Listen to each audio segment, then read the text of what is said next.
झाले का नाही?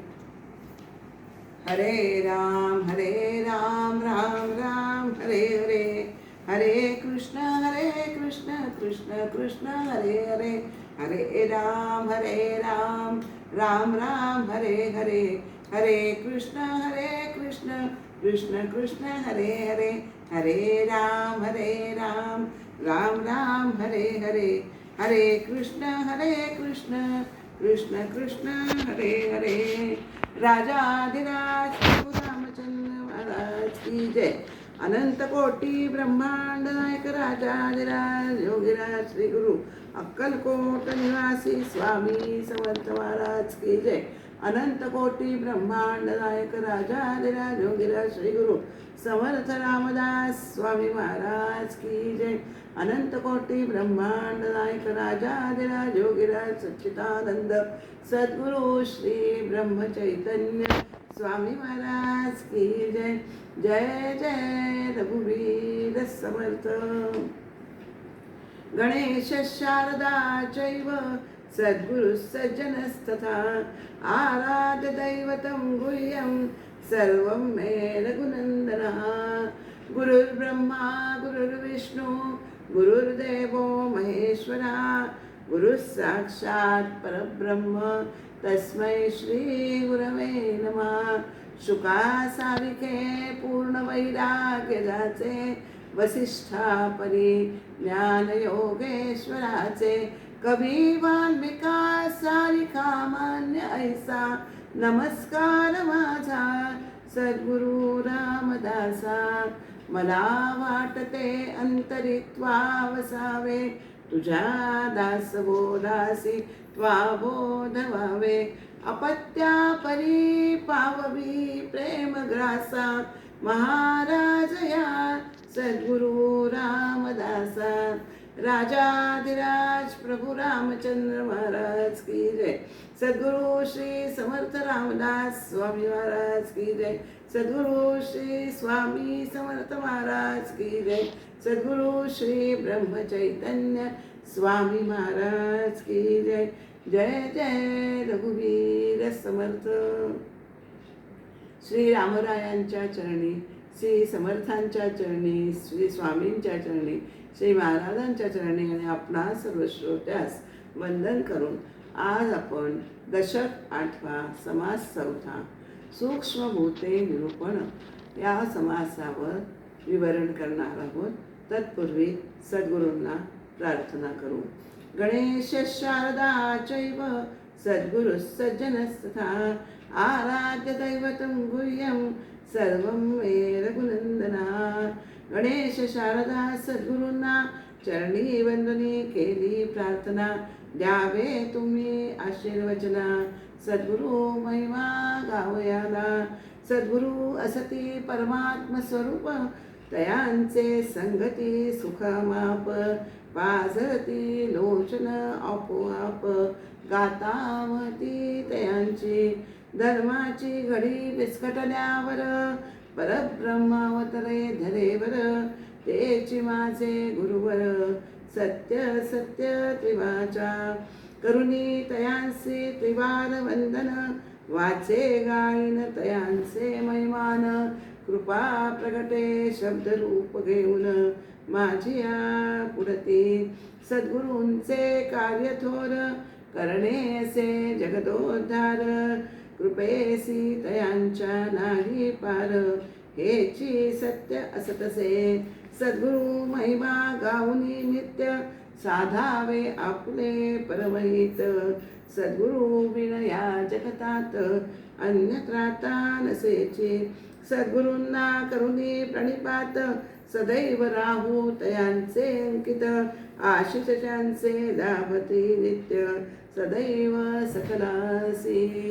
श्री सद्गुरवे नमः, श्री सद्गुरवे नमः, श्री सद्गुरवे नमः। श्रीराम समर्थ।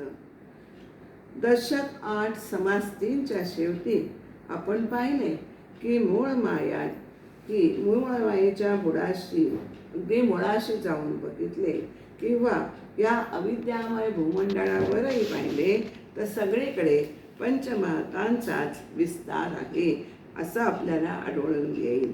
म्हणजे काय होतं, अगदी सचराचर स्वर्ग मृत्यू पाताळ किंवा हे सचराचर हे सारं हे पंचमहाभूतांनी भरलेलं आहे. याहून सहावे काहीही नाही असं आपल्याला सांगितलेलं आहे. आपल्या या समासाच्या तिसऱ्या समासाच्या शेवटी. म्हणजेच आरंभी आणि अंती सत्य असे परमात्मा स्वरूपच आहे आणि त्यामध्ये पंचमहाभूतांची या सगळ्या घडामोडी या चालत असतात हे आपण पाहिलेले आहे. मूळ माया ही पंचमहाभूतात्मकच आहे हे श्रोत्यांनी ओळखून राहावं असं आपल्याला अंती ह्या समासाच्या गेल्या समासाच्या अंती हे सांगितलेले आहे. म्हणजेच तमोगुणापासून श्रोत्या त्याच्यावर अशी शंका घेतो, तमोगुणापासून पंचभूते निर्माण होतात आणि मूळमायेमध्ये तर त्रिगुणाला स्थान नाही आहे, तर मग पंचभूतांचा उगम तेथे कसा काय झाला असं त्या शंकेचे उत्तर या सूक्ष्म पंचभूते निरूपण यामध्ये आहे. परमब्रह्मामध्ये मूळ माया कशी झाली, तिच्या पोटी माया ही जन्मास आली असे या पहिल्या 1 ते 4 ओव्यांमधूनच समर्थाने हे आपल्याला पहिला ओव्यांचा आराखडा सांगते.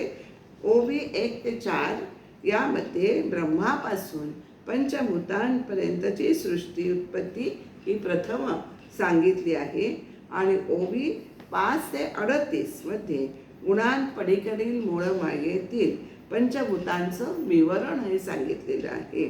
ओवी 39 ते 55 या सर्व दृश्य विस्ताराच्या पलीकडची मूळ माया ही पंचभूतात्मक आहे आणि त्रिगुणात्मक आहे हे स्पष्ट केलेले आहे असून आणि 56 ते 60 मध्ये दृश्य आणि भूते यांचा निराश झाल्याशिवाय आपल्याला देवदर्शन होत नसते असा हा विषय या समासात समर्थांनी मांडलेला आहे. मुळामध्ये काय आहे, परब्रह्म हे शुद्ध परब्रह्म नित्य आणि पूर्ण ब्रह्म याखेरीज परब्रह्माखेरीज दुसरे कसलेच अस्तित्व नाही आहे. हे जे काही जे आहे ना ते परब्रह्मच आहे. या परब्रह्मामध्ये अनंत शक्ती आहेत आणि त्या ब्रह्मरूप आहेत. त्यांच्यापैकी एक विलक्षण शक्ती आहे ती कुठे त्या परब्रह्माच्या एका अल्पभागामध्ये उदय पावली. परब्रह्म हे अनंत आहे, त्या एका भागामध्ये ही विलक्षण शक्ती आहे ती तिथे उदय पावली आणि तिच्यामुळेच त्या भागाला अहम असेच प्रथम स्फुरण झाले. अगदी हा विषय आलेला आहे बराच वेळा, तरी हा परत सांगणं गरजेचं आहे. कारण या मूळ मायेमध्येच ही पंचमहाभूते कशी सूक्ष्म रूपाने बसलेली असतात हा विषय हा समासाचा आहे. तर त्या परब्रह्माच्या एका अल्पभागामध्ये ही ती शक्ती विलक्षण शक्ती उदय पावली आणि त्याच्यामुळेच त्या भागाला आपल्याला अहम असे स्फुरण झाले आणि तिलाच मूळ माया म्हणतात. ही मूळ माया जसं परब्रह्म अनंत आहे तसंच मूळ माया ही अनंत आहे असं म्हणतात. त्यामुळे मूळ माया घेऊन अनुभवास येणारे जे ब्रह्म आहे त्याला ईश्वर असं म्हणतात. परत सांगते, मूळ माया घेऊन अनुभवास येणारं जे विश्व आहे त्याला अनुभवास येणारं जे ब्रह्म आहे त्याला ईश्वर असं म्हणतात. ब्रह्माप्रमाणेच ईश्वरही सर्वत्र भरून राहिला आहे, व्यापून राहिला आहे. त्यांच्यामध्ये विश्व दिसते, त्याच्यामध्ये विश्व तकते आणि त्याच्यामध्येच ते अंती अंतर्धान पावते. ईश्वर एक आहे पण तोच अनेक कशामुळे भासतो तर या मायेमुळे भासतो. पण तो अनेक भासला तरी सुद्धा त्याचं एकपण जे आहे ना ते भंगत नाही. पण हा भास कशामुळे होतो तर सगळा हा मूळ मायेचा खेळ आहे. मूळ मायेचा खेळ आहे. खेळताना काय होतं, मूळ माया एकीकडे अनंत जीव हे निर्माण करत असते आणि दुसरीकडे काय करते तर त्रिगुणापासून पंचमहाभूते तयार करते. म्हणजे सांगायचं काय, जीव काय किंवा जडस्वरूप जडद्रव्य रूप पंचभूते काय, अखेर सगळे ईश्वर रूप किंवा ब्रह्मरूपच आहे, हे यातनं आपण लक्षात घ्यायचं आहे. त्यामुळे आपल्याला ह्या समासातनं आपल्याला ह्या आपल्याला उलगडा काय करून घ्यायचा आहे, देवापासून सगळे विश्व तयार झाले, सगळ्यांना मानवतं. पण ज्या देवाने हे विश्व निर्माण केलेलं आहे ना, त्याला ओळखायला हवे की नाही.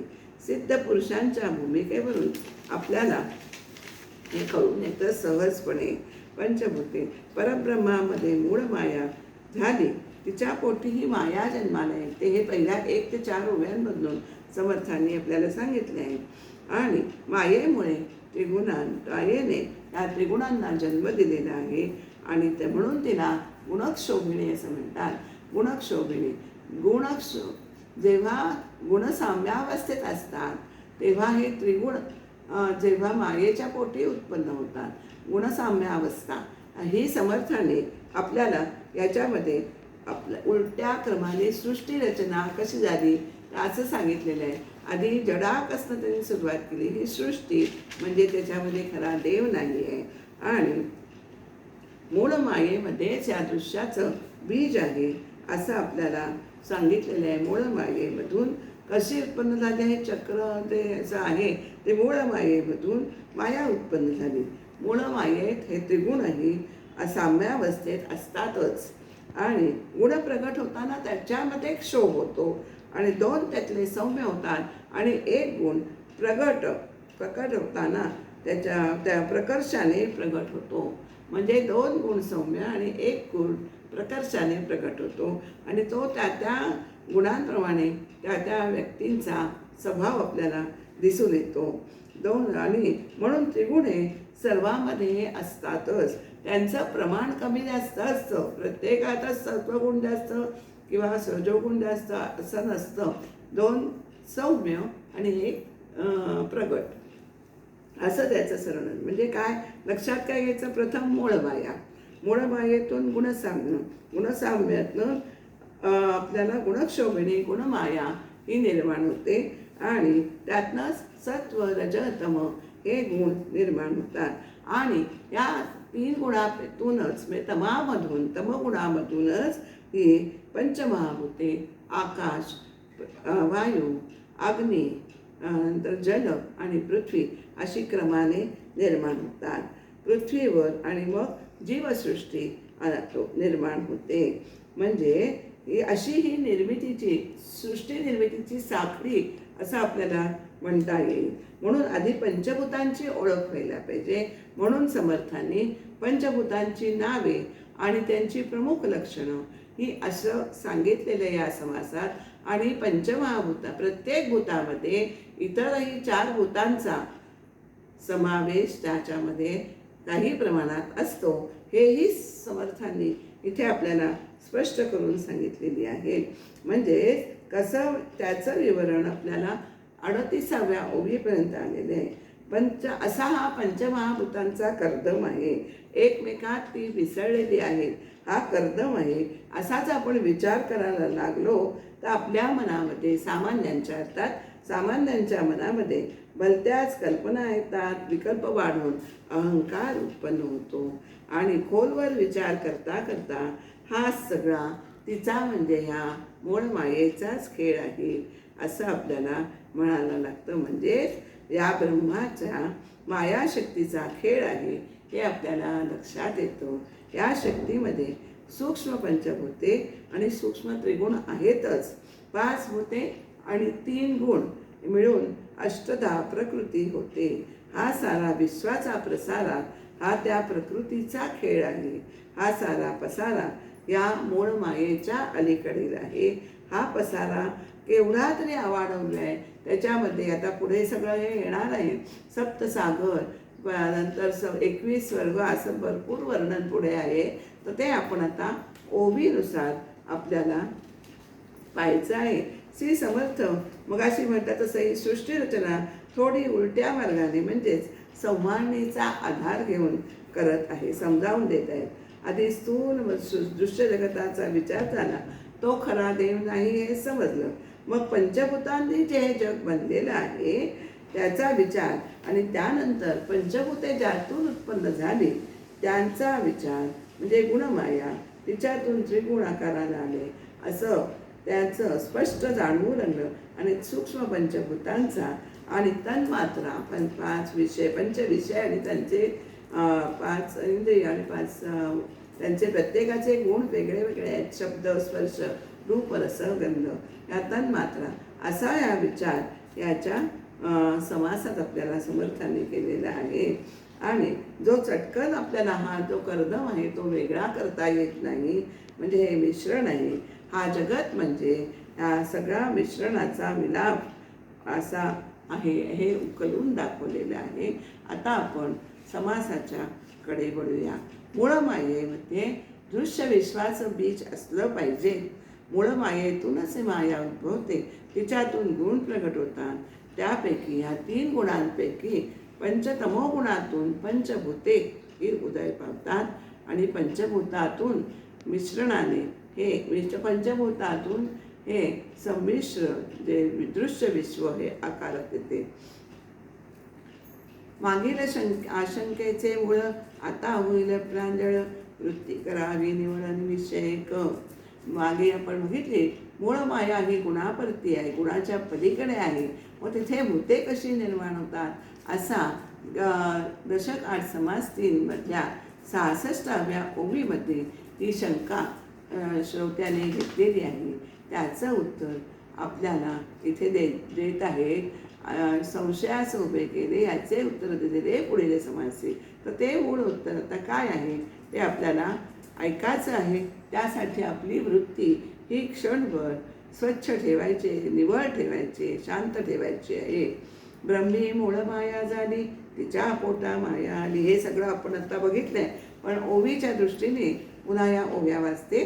ब्रह्मी मूळ माया झाली, तिच्या पोटा माया आली, मग ते गुणा प्रसवली म्हणून गुणक्षोभणी. तिला गुणक्षोभणी काय म्हणतात तर परब्रह्मामध्ये मूळ माया झाली. एकोम बहुश्याम हा जे मग अशी म्हणतात ते प्रथम स्फुरण, ती मूळ माया. तिच्या पोटी माया उत्पन्न झाली आणि मायेने या त्रिगुणांना जन्म दिला आहे, म्हणून तिला गुणक्षोभिणी असं म्हणतात. तिचं पासून पुढे तिचं पासावं कोण सत्वरज तमो गुण, तमा गुणापासून निर्माण पाली पंचभूते. तिच्यापासून मायेपासून कोण कोण उत्पन्न झालं असं म्हणाल तर सत्व, रज, तम आणि हे तम हे 3 गुण म्हणजे तमोगुणापासून पुढे पंचमहाभूते निर्माण झाली. ऐसी भूते उद्भवली, पुढे तत्वे विस्तारली, एवं तमोगुणापासून झाली पंचमहाभूते. आपल्याला आता लक्षात आलेलं आहे की अशा रीतीने पंचभूते जन्माला आली, नंतर त्यांचा पुढे विस्तार झाला आणि तमोगुणापासून आणि थोडक्यात तमोगुणापासून ही पंचमहाभूते निर्माण झाली. मूळ माया गुणापरती. मग अशीच ती ओवी आहे ना, तेथे भूते कैसी होती ती आशंका आपण मगाशी बघितली. मूळ माया गुणापरती, तेथे भूते कैसी होती ऐसी आशंका हे श्रुती मागे घेतली मागा. मूळ माया जर त्रिगुणांच्या पलीकडे आहे तर तिच्यापासून पंचभूते उत्पन्न होणे कसं शक्य आहे अशी शंका पूर्वी जी श्रोत्याने विचारली होती, त्याचं उत्तर आपल्याला या समासात समर्थात आहे. आणखीन एक असा मुद्दा काय आहे, अनेक एक भूती पंचभूते असती, तेही आता कैशी स्थिती प्रांजळ करून. आपण मग अशी बघितलं प्रत्येक भूतामध्ये काही अंशाने बाकीचे भूतांचाही समावेश असतो. ही स्थिती कशी असते तेही आता समर्थ आपल्याला स्पष्ट करून सांगता आहे. सूक्ष्म सृष्टीचे कौतुक माया मूळ माया पंचभूतिक श्रोती विमळ विवेक केला पाहिजे. अत्यंत सूक्ष्म विचार केला तर मूळ मायेमध्ये पंचमहाभूते हे अगदी बीजरूपाने अस्तित्व असले पाहिजे, हे आपल्याला उमगून येतं. पण श्रोत्याने बरीक हा मनापासून अगदी विचार स्वच्छ विवेक बरीक केला पाहिजे. आधी भूते तो जाणावी, रूपे कैसी ओळखावी, मग ते शोधून पाहावी सूक्ष्मदृष्टी. प्रथम पंचमहाभूते कोणती हे समजून घ्यावे. प्रत्येकाचे रूप कसे आहे हे कळलं तर त्यांचा सूक्ष्म विचार करून ज्ञानदृष्टीने ते आपल्याला शोधून काढता येतील. ओळखी नाही अंतरी ते ओळखावे कोणे परी, म्हणून भूतांची ओळखी चतुरी नावे परिसावी. म्हणूनच जोपर्यंत भूतांच्या लक्षणांचे आपल्याला ज्ञान होत नाही तोपर्यंत त्यांना ओळखून काढता येणार नाही. या कारणासाठी शहाण्या माणसाने भूते कशी ओळखायचे हा विचार क्षणभर ऐकायचा आहे आणि मग आपल्याला ते समजून येईल. आता अगदी इतकं समर्थाने स्पष्ट सांगितलं आहे आणि ते कळण्यासारखंच आहे. जे जे जड आणि कठीण ते ते पृथ्वीचे लक्षण, मृद आणि ओलेपण तितुके आप. जे जे कठीण आहे आणि जड आहे ते पृथ्वीचे लक्षण आहे, तर जे जे मऊ आहे आणि ओलेपणा आहे ते ओले आहे ते पाण्याचे लक्षण समजावे. जे जे उष्ण आणि सतेज ते ते जाणावे पैतेज. आता वायो ही सहज निरोपिजेल.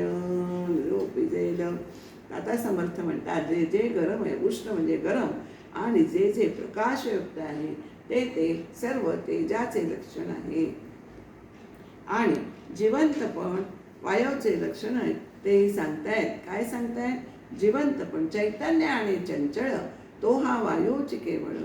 म्हणजे ते जे जिवंतपणे हालचाल, दोन्ही जिवंतपण आहे आणि हालचाल पण आहे, हे वायूचे लक्षण आहे. आपल्याला समजतं सगळ्यांना की जिवंतपण जर शरीरात वायू म्हणजे प्राण निघून गेला तर ते शरीर कलेवर म्हणून आपण धरलं जातं. हालचाल जिथे होत नाही तो निश्चित पडून राहतं ते कलेवर. म्हणजे वायूचं महात्म्य किती आहे. जिवंतपण असेल म्हणजे वायूचं हे लक्षण आहे असं जाणावं. शून्य आकाश निश्चळ आकाश जाणावे. आकाश कसं ओळखायचं तर पोकळपणा आहे. अवकाश म्हणजे पोकळी आहे आणि स्तब्धपणा निश्चळपणा हा आकाशाचे लक्षण आहे असं सांगितलेलं आहे. म्हणजे पृथ्वी, आप, तेज, वायू, आकाश असे आपल्याला समर्थाने त्यांची नावे आणि लक्षणं या ओव्यांपर्यंत आपल्याला सांगितलेली आहेत. ऐशी पंचमहाभूते ओळखी धरावी संकिते, आता हे की पाचभूते सावधायिका. आता ही पंचभूतांची लक्षणं सांगितली, त्यावरून ही खुणेने पंचभूते ओळखायची आहेत. आता एका भूतात अनेक भूतं कशी वास करतात हा सुद्धा विषय लक्ष देऊन ऐकण्यासारखा आहे बरं का. जे त्रिगुणाहुनी पर त्याचा सूक्ष्म विचार या लागी अति तत्पर होऊ नये का. जे त्रिगुणांच्या पलीकडे आहे त्याचा विचार हा सुद्धा सूक्ष्मच असणार आहे. म्हणून आता जे सांगत आहेत समर्थ म्हणतात मी सांगतोय ते तुम्ही लक्ष देऊन अगदी मन लावून ऐका. आकाश म्हणजे अवकाश शून्य, शून्य म्हणजे अज्ञान, अज्ञान म्हणजे जडत्व जाण तेची पृथ्वी. आकाश म्हणजे अत्यंत सूक्ष्म आहे आणि पृथ्वी ही आहे कशी तर जड आहे आणि स्थूल आहे. आकाश म्हणजे अशा सूक्ष्म आकाशात पृथ्वी कशी आढळते हे आपल्याला समर्थ सांगतायत. लक्ष द्या. आकाश म्हणजे नुसता अवकाश किंवा शून्यमय, पोकळ आणि मोकळी जागा. पोकळी आपण अवकाश म्हणतो की नाही, ते पोकळी असते आणि त्याला शून्यमय. शून्य म्हणजे काय? मोकळी जागा. शून्य म्हणजे अज्ञान, अज्ञान म्हणजे जडत्व आहे. बुद्धीला जडत्व आलंय आपण असं म्हणतो की नाही, तर अज्ञान म्हणजे हे जडत्व आहे. आणि जड पृथ्वी आपल्याला बघितलंय आपण, जे जे कठीण, जे जे जड आणि कठीण ते पृथ्वीचे लक्षण. म्हणजे असं आपल्याला सांगितलंय पहिल्याच या ओळीमध्ये, ओळख करताना 10व्या ओळीमध्ये समर्थाने सांगितले. म्हणजेच आकाशामधले अज्ञान म्हणजे जे पोकळी म्हणजे शून्यमय असतं, अज्ञान म्हणजे शून्य. म्हणजे अज्ञान म्हणजे जडत्व आहे आणि जडत्व तीच पृथ्वी. म्हणजे आकाशातील पृथ्वी कुठली तर ते जडत्व आहे, ते अज्ञान आहे, तेच पृथ्वी आहे. आकाश स्वय आहे मृद तेचे आप स्वतः सिद्ध, आता तेजही विशद करून लावू. असं प्रत्येक पंचभूतामध्ये कसं कसं प्रत्येक भूत आहे असं समर्थांनी या सगळ्या ओव्यातनं आपल्याला सांगितले आहे. आपल्याला आकाश स्वतः मुळामध्ये कोमल आहे, मऊ आहे, आणि तो मऊपणा हेच आकाशातील पाणी होय. म्हणजे जे जे मृद आणि ओलेपण जे मृद आहे ते आकाशातील ते पाणी आहे असं समजावं, असं समर्थांनी या ओळीमध्ये सांगितलं आहे. आता तेजही विशद, ते विशद करून आता तेच म्हणजे काय तर ते आपल्याला समर्थ उलगडून सांगतायत. अज्ञाने भासला भास, अज्ञानाने काय होतं आपल्याला भास होतो आणि तोच तेजाचा प्रकाश असं त्यांनी ओवीत लिहिलेलं आहे. अज्ञाने भासला भास तोच तेजाचा प्रकाश. म्हणजे अज्ञानाने जो भास होतो तोच तेजाचा प्रकाश होय, तोच तेजाचा अंश होय. अज्ञानाचा जो व्यवहार होतो तो सगळा हा अवकाशात होतो. म्हणजे आता म्हणजे वायूचा रूप आता ते सांगते. अज्ञाने भासला भास तोजी तेजाचा प्रकाश. आता वायो सावकाश साकल्य सांगो. वायो आकाश नाही भेद, आकाशा तुका से शब्द. तथापि आकाशी जो निरोध तोची वायू. वायू आणि आकाश याच्यात भेद नाही आहे. आपल्याला माहिती आहे आकाशात जशी वाऱ्याची झुळूक उत्पन्न होते की नाही, म्हणजे आकाशाच्या मनात नसत तरी ती उत्पन्न होते. म्हणजे वायू आणि आकाशात तसा भेद नाही आहे.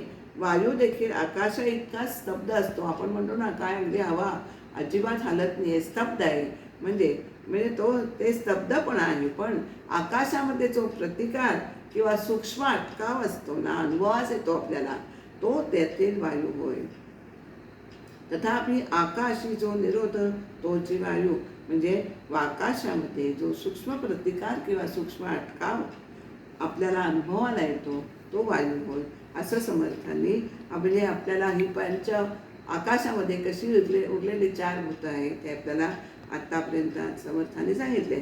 आणि आकाशी सारे हे तो नगे नो हे तो नगे किम बोलिले गेले प्रकारे निरोपले आकाश होतं. आकाशामध्ये आकाश आहेच, आपल्याला ते सांगायची वेगळेपणाने गरज नाही आहे. असं आकाशामधल्या इतर भूतांची कशी असं त्याचं विवेचन झालं. आता वायूमध्ये पंचमहाभूते कशी आहेत हा विचार समर्थांनी मांडलाय. वायूमध्ये पंचभूते हेही ऐकास एकचित्ते बोली जे तिथे समजते थान्वय. तेही समर्थात आपल्याला सांगतात. हळू फुल जडी पड जड तेही ते हळू वारा तरी निविड. वायू लागता कडाड मोडती झाडे. काय होतं आपल्याला वायूमध्ये ते सांगतायत. फूल आपल्या प्रत्येक वस्तूला फूल जरी हलका असलं तरी त्याला वजन असतं हो की नाही. तसा वारा हा हलका असला तरी त्याला घनपणा असतो, म्हणजेच कठीणपणा असतो. यातील जो घनपणा कठीणपणा असतो म्हणूनच कडाड्याचा चाट्याचा वारा सुटल्यावर आपल्याला वाऱ्याने ती झाडं ही कडाकड मोडतात. सोसाट्याचा वारा सुटल्यावर म्हणजे झाडं ही कडाकड मोडतात. आणि वजना वाचून झाड मोडलं असं कधीच आपण ऐकलं नाही किंवा पाहिलेलं नाही, असं होतच नाही. म्हणजे वजनाला कारण जडपणा असतो आणि हा वायूतील हा जडपणा जो आहे जडपणामुळे झाड मोडतात. आणि हा वायूतील हा पृथ्वीचा अंश आहे. जो जडपणामुळे ते झाड मोडतं ते वायूतील पृथ्वीचा अंश आहे असं समर्थ सांगतात. हळू फुल तरी जड हरू वाडा तरी निविड. वायो लागता कडाड मोडती झाडे. तोले विन झाड मोडे ऐसे न काहीच न घडेले घडे. तोचितये दडे पृथ्वीचा अंश. येथे श्रोते आशंका घेतली. येथे कैची झाडे होती झाडे नव्हती तरी शक्ती कठीण रूप आहे. यावर श्रोता म्हणजे ऐकणारा त्याचं हे बुद्धी परिपक्व नसल्यामुळे त्याला शंका येतेच की आपल्या आत्ताचं नुसतं पंचभूतांचं विवरण चाललेलं आहे, दृश्य पदार्थातून निर्माणच झालेलं नाही आहे. अशा निराकार अवस्थेमध्ये झाडं कशी असतील अशी त्याला शंका येते. तेव्हा समर्थ म्हणतात निराकारामध्ये निराकार पंचभूतामध्ये झाडे नाहीत हे खरं आहे, पण तेथे शक्तीही होतीच ना. शक्ती ते होतीच आणि शक्तीमध्ये हा कठीणपणा असतोच. हा पृथ्वीचा गुण आहे असं समर्थ त्याचं एका शब्दामध्ये निराकरण करतात. वन्नी स्वल्लिंग लहान काहीतरी असे उष्ण तैसे सूक्ष्मी जडपण सूक्ष्म रूपे.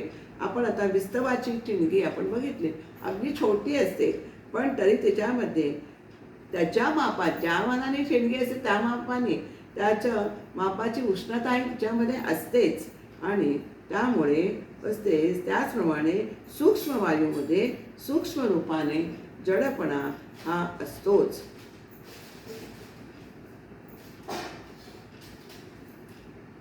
मृदपण तेचे आप भास तेजाचे स्वरूप वायू तेथे चंचल रूप सहजचे आहे. पुढे वायूमध्ये मऊपणा म्हणजे हा पाण्याचा गुण आहे. वायूमधील भास हा तेजाचा गुण आहे आणि चंचलपणा हा तर वायूचा गुण स्वतःचा स्वभावताच गुण आहे. आणि सर्वांना समावून घेणारे आकाश हे असतेच आकाशाचा गुण आहे. वायूमध्ये कठीणपणा मऊपणा हे भास आणि चंचलपणा हे गुण अशा प्रकारे सामावले आहेत. म्हणून वायूमध्ये आकाश आहे.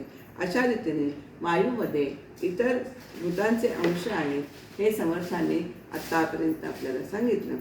सकाळासी मिळून आकाश आहे सहजचे अवकाश आहे पंचभूतांचे अंश वायूमध्ये निरोपले. आता तेजाचं लक्षण आपल्याला समर्थ सांगतात. भासले पण ते कठीण तेजी ऐसी ओळखणं पृथ्वीची. आपल्याला बघितलं आहे आपण की जो आपल्याला ते भास होतो तो आपल्याला तेजाचं, आता तेजाचं लक्षण तेजानेच भास होतो असं इथे या ओळीमध्ये आपल्याला सांगितलेलं आहे. तेजाने भास होतो, प्रत्यक्ष काहीतरी दिसते, इंद्रियांना गोचर होते आणि आणि काहीतरी कठीणपणा आपल्याला दाटपणा असल्याखेरीज भास होत नाही असं आपल्याला माहिती आहे. कठीणपणा किंवा दाटपणा असल्याखेरीज हा भास आपल्याला कधीच होत नसतो. हे जाणायचे. इंद्रियांना सहजपणे तो प्रत्यास येतो. भासला भास वाटे मृद, हा जो आपल्याला भास वाटतो अनुभवाला येतो तो मऊ असतो. इंद्रियांना सहजपणे तो प्रत्यास येतो. तेजी आप तेची प्रसिद्ध तेजी तेज स्वतः सिद्ध सांगण्याची लगे. आता तेजामध्ये तेज असते ते स्वतः सिद्ध असल्यामुळे त्या बळामध्ये सांगणं काही लागणार नाही. तेजामध्ये आढळणारी जी चंचलता आहे हा वायूचा अंश आहे, तर त्यामध्ये आढळणारी स्तब्धता आहे हा आकाशाचा अंश आहे. तेजी वायू तो चंचळ, तेजी आकाश निश्चळ, तेजी पंचभूते सकळ निरोपली. तेजामध्ये पृथ्वी आली, आप झालं, आकाश झालं, वायू झालं, तेज झालं. आता जळाबद्दल समर्थ सांगतात. आता आपाचे लक्षण आप तेची ते मृदपण ते कठीण तेज पृथ्वी. आता पाण्याचा मृदूपणा, पाणी मऊ आहे असं म्हटलं तरी मऊपणामध्ये थोडासा कठीणपणा असतो. आपण म्हणतो की कठीण पाणी, विहिरीचं पाणी कठीण असतं आपण म्हणतो की नाही. तो जो कठीणपणा आहे ना तो पृथ्वीचा कठीणपणा आहे, तो पृथ्वीचा अंश समजायचा आहे. आपी आप सहजचे असे तेज मृदपणे भासे. आपामध्ये पाणी, पाण्यामध्ये पाणीपणा असतो हे गुण आहे. तेजामुळे पाण्याचा मऊपणा हा अनुभवास येतो. मऊपणातील स्तब्धता हा गुण वायूचा समजायचा आहे. वायू स्तब्धपणे दिसे मृदत्वा अंगी. पाण्यामध्ये आकाश कसे हे सांगण्याची गरज नाही आहे, कारण आकाश हे सगळ्यांना व्यापून असतं.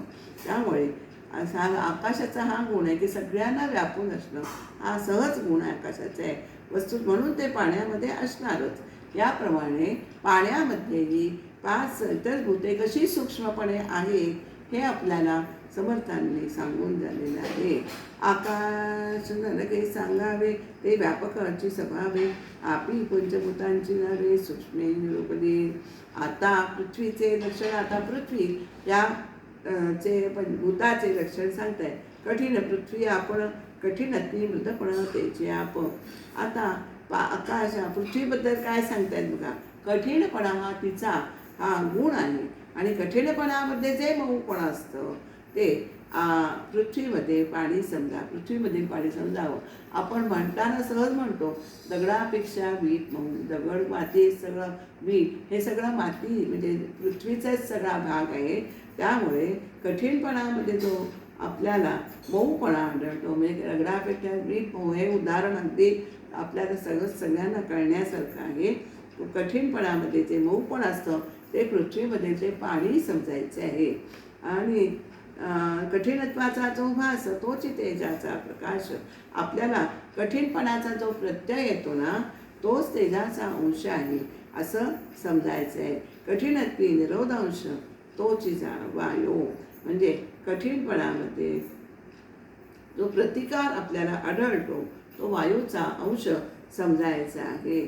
आकाश सकळास व्यापक हा तो प्रगटची विवेक, आकाशीच काही एक भासमासे. आपल्याला सगळ्यांना आकाश व्यापून राहतं हे आपल्याला सगळ्यांना माहिती आहे. सहज अगदी उघडा विचार आहे. माणसाला दृश्याचा काही जो प्रत्यय येतो तो आकाशामध्येच आपल्याला येत असतो. आकाश तोडी, आता आकाश कसं आहे, आकाश तोडीचा तुटेना, आकाश पोडिता फुटेना, आकाश परते होईना ते मात्र. आकाश तोडू म्हटलं तर तुटत नाही, नंतर आकाश फोडू म्हटलं तर फुटत नाही. आकाशाला जरा पलीकडे करू म्हटलं तर तो यत्किंचितही पलीकडे आपल्याला सरकवता येत नाही. असो आता पृथ्वीयंत दहा भूतांचा संकेत, एकी भूती पंचभूत तेही निरोपले. आतापर्यंत आपल्याला सगळ्या भूतांचं सांगितले. तर पृथ्वीमध्ये सगळी भूते कशी सामावले आणि प्रत्येक भूताच्या ठिकाणी इतर भूते ही कशी अंशरूपाने असतात हे आपल्याला आतापर्यंत समर्थांनी या ओळीपर्यंत वर्णन केले. आता अष्टधा प्रकृती जी आपण मगाशी बघितलं की पंचमहाभूते ही पृथ्वी, आप, तेज, वायू, आकाश आणि त्रिगुण सत्व रजतम या 3 आणि ही 5 अशा मिळून जाईपर्यंत त्याला अष्टधा प्रकृती असं म्हणतात. म्हणजे अष्टधा प्रकृतीचा आता तिथे आपल्याला समर्थ विचार करून स्पष्ट करून सांगतायत. हा आपण पंचमहाभूतांचा जर विचार केला तर पंचभूते ही एकमेकात कालवलेली आहेत, ते आकलन होत नाही वर बघितलं तर. पण मनामध्ये आणि जसं करायला गेलो तो विकल्प बरीक वाढतो. त्यामुळे भलतीच कल्पना येऊन एकाएकी हा अहंकार निर्माण होतो. परी हे आहाच पाहता नातुडे, बळेची कोटी संधे वाडे, भ्रांती रूपे हंताकडे अकस्मात. सूक्ष्म दृष्टीने पाहता वायूची वाटे तत्वता, सूक्ष्म वायू सोडू जाता पंचभूते दिसते. सूक्ष्म खोल विचार आपण केला तर हा सगळा वायूचा म्हणजेच शक्ती जी आपण मगाशी बागासपासून बघतोय शक्तीचा हा खेळ आहे असं आपल्याला प्रत्ययास येतं. शोध गेला गेलं तर सूक्ष्म पंचमहाभूते आपल्याला तिथे आढळतात. एवं पंचभौतिक पवन तेची मूळ माया जाण, माया आणि सूक्ष्म गुण तेही पंचभौतिक. याच्यातनं निष्कर्ष काय काढायचं आहे की सूक्ष्म शक्तीमध्ये पंचमहाभूते सूक्ष्मपणाने आढळतात राहतात आणि या शक्तीलाच मूळ माया असं म्हणतात. परत एकदा सांगते, सूक्ष्म शक्तीमध्ये ही पंचमहाभूते सूक्ष्मपणाने राहतात आणि या शक्तीलाच मूळ माया म्हणतात. जशी ही पंचमहाभूते सूक्ष्मपणाने राहतात तसे त्रिगुणसुद्धा सूक्ष्मपणाने याच्यामध्ये मूळ माये मूळ शक्तीमध्ये सूक्ष्म शक्तीत राहतात. म्हणजे ती शक्तीच म्हणजे मूळ माया. पंचभूतात 3 गुण मिळवले की 8 प्रकार. म्हणून ही अष्टधा प्रकृती आपण बघितली ही पंचभूतात्मक आहे असं आपल्याला इथे समजायचं आहे. भूते गुण मिळवले त्यासी अष्टधा बोलिजे, पंचभूतिक जाणीजे अष्टधा प्रकृती. अशी अष्टधा प्रकृती ही समर्थाने आपल्याला सांगून स्पष्ट करून सांगितलेली आहे. कोणत्याही गोष्टीचा जो आपण विचार करतो तो योग्य विचाराने त्याचा शोध घ्यायचा आहे. तसं करणं म्हणजे अष्टधा प्रकृतीमध्ये पंचभूतात्मक आहे ही गोष्ट विचार करून आपल्याला समजून घ्यावी लागते. शोधून पाहिल्या विण संदेह धरणे मूर्खपण, याची पाहावी ओळखणं सूक्ष्मदृष्टी. अत्यंत सूक्ष्म पंचभूते आपल्याला मूळ माहीत असणारी त्रिगुणांच्यामुळे ही स्पष्ट दिशेला येतात. अत्यंत सूक्ष्म पंचभूते ही त्रिगुणांमुळे की स्पष्ट दशेला येतात. मग त्यांना दृश्यरूप आल्यावर मग ही सगळी तत्व विस्तारतात, तत्व निर्माण होतात. गुणापासून भूते पावली स्पष्ट दशेते, जडत्वा येऊन समजते तत्वे झाली. म्हणजे दृश्यरूप पंचभूतांना त्रिगुणांमुळे स्पष्ट दशेत येतात आणि त्यांना दृश्यरूप आल्यानंतर ही सगळी तत्व निर्माण होतात, असं आपल्याला या ओबीत सांगितले आहे. पुढे तत्वविरंचना पिंड ब्रह्मांड तत्वरचना बोलिले असे जिन्ना प्रगटची आहे. मग त्यामुळे पंचभूतांचा विस्तार जो आहे तो कसा आहे, पिंड आणि ब्रह्मांड या दोन्हीमध्ये तत्वरचना आहे. म्हणून आपण म्हणतो की पिंडाचे 4 देह आणि ब्रह्मांडाचे 4 देह असे म्हणतो. म्हणजे सगळ्यांमध्ये तत्वरचना हा विषय लोकांना हा चांगल्या प्रकारे माहिती आहे. हा कर्दम बोलिला सूक्ष्म संकेत दाखविला, ब्रह्मगुण उभारला तत्पूर्वी. हा जो आपण पंचभूतांच्या मिश्रणाचा विषय आपण सूक्ष्मपणाने काढलेला आहे, तो कसा आहे, सूक्ष्म गुणांनी त्यांनी सांगितलेला आहे. आणि हा सगळा जो आहे तो विश्वरचना आपल्याला मूळ माये तोपर्यंत विश्वरचना होण्यापूर्वीचा आहे. पंचभूते म्हणजे पंचभूते ही मूळ माये, त्रिगुण हे मूळ मायेत सूक्ष्म रूपाने बसतात. हे रत्न आपल्याला लक्षात घ्यायचे. विश्वरचना होण्यापूर्वीचा हा जो मिश्रणाचा विषय सांगितला आहे सूक्ष्म गुणांनी, तो विश्वरचना होण्यापूर्वीचा आहे. या ब्रह्मांडा पहिली केलं गोष्टी, जै झाली नव्हती सृष्टी, मूळ माया सूक्ष्म दृष्टी ओळखावी.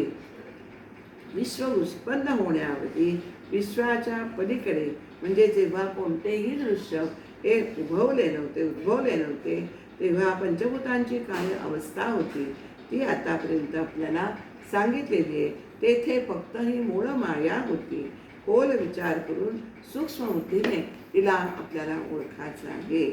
आता आपल्याला पुढे समर्थ काय सांगताय, हे दृश्य जेव्हा अस्तित्वातच नव्हतं तेव्हा परब्रह्म आणि मूळ माया हे एवढंच होतं. दृश्य सृष्टीचा सगळा विचार हा मूळ मायेच्या अलीकडला आहे. आता हे आपल्याला समर्थ सांगतात. दृश्य विश्वाच्या रचनेबद्दल भारतीयांच्या आपल्याला काही कल्पना आहेत, त्यांचा अनुवाद आपल्याला इथे समर्थाने केलेला आढळतो. आता आपल्याला सगळ्यांना माहिती आहे केवळ मूळमाया होती त्यावेळी तेव्हा काय होतं, ही सप्तकंचुक प्रचंड ते 7 आवरण असणारे प्रचंड ब्रह्मांड हे निर्माणच झालेले नव्हते. त्यामुळे माया आणि अविद्या याचा धुमाकूळ हा जो आहे ना तो अलीकडल्या काळातला म्हणजे मूळ मायेच्या म्हणजे ब्रह्मांड निर्माण होण्यापूर्वीचा म्हणजेच निर्माण झाल्यानंतरचा क्षमस्व माया आणि अविद्या हा ज्या धुमाकूळ हा अलीकडला आहे. पंचमहाभूते अहंकार आणि महत्त्व मिळून ही 7 आवरण सप्तकंचुक जे म्हणतात ती आवरण आहेत बरं का. पंचमहाभूते म्हणजे पृथ्वी आप तेज वायू आकाश ही पंचमहाभूते अहंकार आहे आणि महत्त्व म्हणजेच त्याला ब्रह्ममाया म्हणतात ते महत्त्व आपण म्हणतो. असं मिळून 7 आवरण आहे. झाले नव्हते ब्रह्मांड माया अविद्येचे ब्रह्मांड अलीकडे रे. आता ब्रह्मा विष्णू महेश हाही विचार अलीकडला आहे. पृथ्वी मेरू सप्तसागर हेही अलीकडले. पृथ्वी मेरू पर्वत जो कनकाचा आहे सोन्याचा आहे. सप्तसागर आपल्याला हे सगळे 7 सागर वगैरे एवढा सगळा जो अवाढव्य पसारा जो आहे ना या दृश्य ब्रह्मांडाचा तो इथे सगळा उल्लेख केलेला आहे. मेरू पर्वत हा पुराण काळी प्रसिद्ध आहे. स्थिर आहे आणि सर्वोच्च सोन्याचा पर्वत आहे. सर्व ग्रह हे त्याच्या भोवती फिरतात अशी कल्पना आहे. आणि पृथ्वीच्या भोवती 7 समुद्रांचं आवरण आहे, सप्तसमुद्र. आणि त्याच्या पलीकडे क्षीरसागरामध्ये श्री भगवान विष्णू हे शेषशायी झोपलेले आहेत. आता नाना लोक नाना स्थाने चंद्र सूर्य तारांगणे सप्तद्वीपे 14 भुवने अलीकडली हे सगळं अलीकडला विचार आहे. आता अनेक प्रकारचे लोक अनेक प्रकारची स्थळं चंद्र सूर्य तारे सप्तद्वीप 14 भुवन ही अलीकडली आहे. पृथ्वीचे सुद्धा 7 भाग म्हणजे त्याला द्वीप म्हणतात सप्तद्वीप आणि 14 भुवन असं द्वीप आहे जसे आता, आणि 14 भुवन ते सुद्धा खरंच हा खूप मोठा विषय आहे.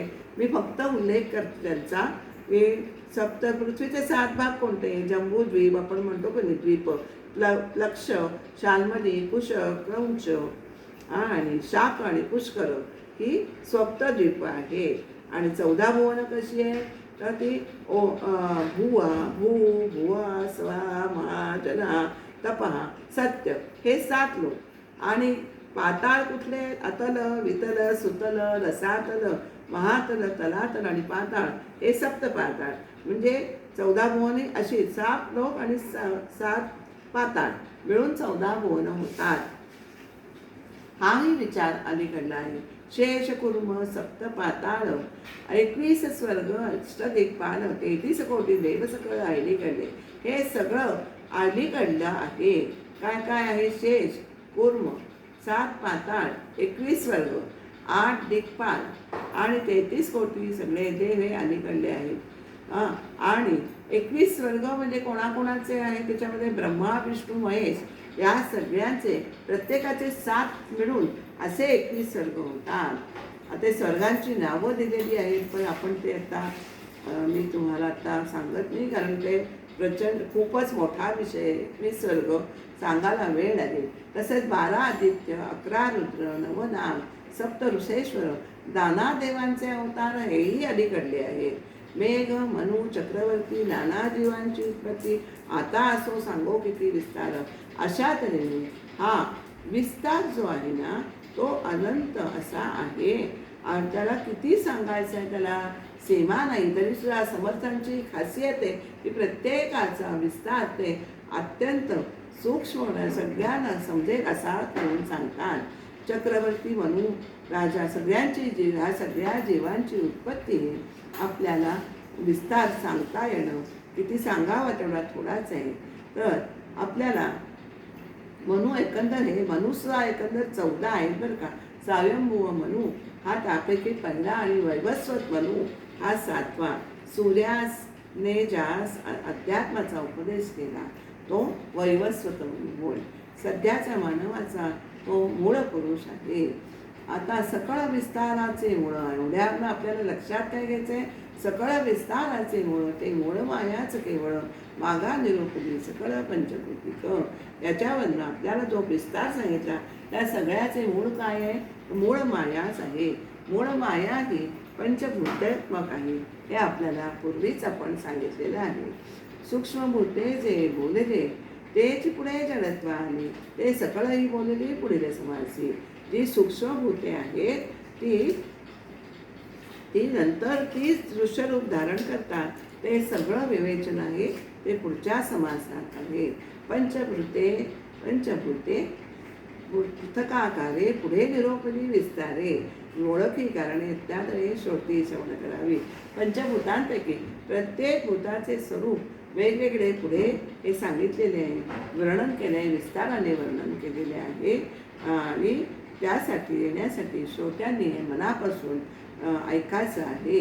पंचभूतिक ब्रह्मगोळ जेणे कळे हा प्रांजळ, दृश्य सांडून केवळ वस्तूचं पाहिजे. आता हा ब्रह्मगोळ पंचभूतांचा झालेला आहे हे पुढील विवेचनावरून कळेल. ते कळले म्हणजे मग काय करायचे? सगळं दृश्य हे मागे टाकायचे आणि परमात्मा वस्तू हे आपल्याला प्राप्त करता येणार आहे. मग अशी मी परवा म्हटलं तसं अनुभव घेण्या परब्रह्माचा संग सोडावा. हा दृश्याचा या पंचभूतिक दृश्याचा हा संग आपल्याला सोडायचा आहे. म्हणजे ते सगळं दृश्य मनातून बाहेर काढून टाकायचं आहे आणि तरच परमात्मा वस्तू आपल्याला प्राप्त करून घेता येईल असं आपल्याला सांगितलंय. आणि महाद्वार ओलांडावे मगदैव दर्शन घ्यावे, तैसे दृश्य हे सांडावे जाणून घ्या.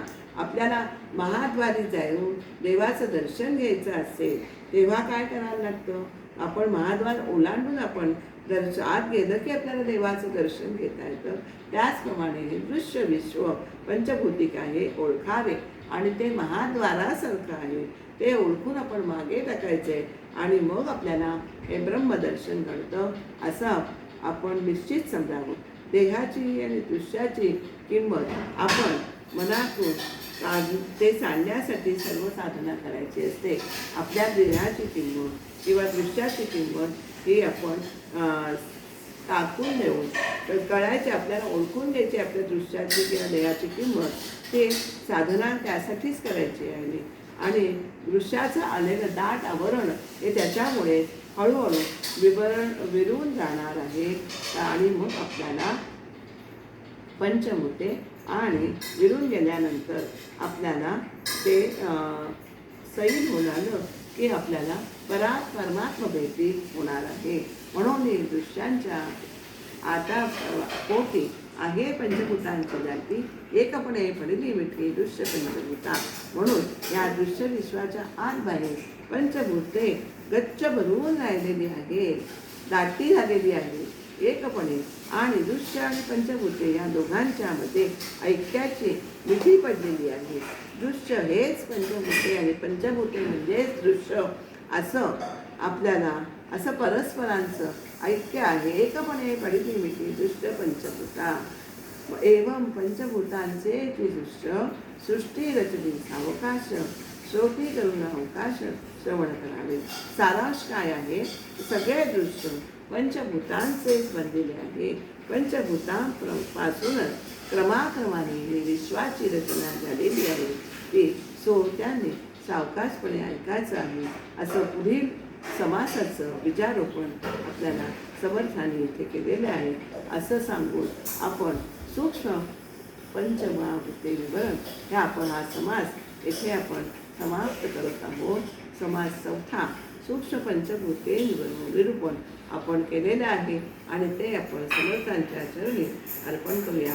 सांगायचे काय की आपल्याला माया कशी निर्माण झाली? परब्रह्मातून माया, मूळमायेतून माया, मायेतून गुणमाया, मग गुणमायापासून गुणक शोभिले म्हणजे त्रिगुण निर्माण झाले. त्रिगुणातून पंचभूते, पंचभूतातून त्रिगुणातून पंचभूते, पण ती सुद्धा तमगुणापासून निर्माण झाली. आणि पंचभूता निर्माण झाल्यानंतर मग पृथ्वी निर्माण, आणि ती पृथ्वी निर्माण होऊन सचराचर निर्माण होतं. आणि हे सगळं प्रसार आहे, दृश्याचा ब्रह्मांडाचा प्रसार आहे. तो केवळ सगळं दृश्य पंचभूतांनी व्यापलेलं आहे. हे आपण इथे लक्षात घ्यायचं आहे.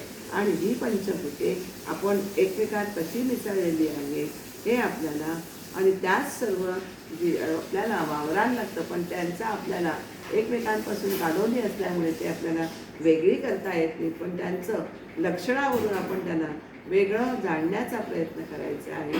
आणि असं उलटी समर्थ म्हणतात तसं दृश्याकडून आपण मुळापर्यंत जायचे. आणि मूळ बाया शेवटी परब्रह्मात विलीन होते. त्या मूळ परब्रह्मापर्यंत आपल्याला दृश्याकडून म्हणजे स्थूलाकडून सूक्ष्मापर्यंत आपल्याला पोचण्याचा हा सगळा मार्ग या ह्याच्यातनं आपल्याला समासातनं आपल्याला समर्थाने उलगडलेला आहे. झालेली विवरण सेवा समर्थांच्या चरणी अर्पण करते. स्वीकार करून श्रीराम समर्थ श्रीराम.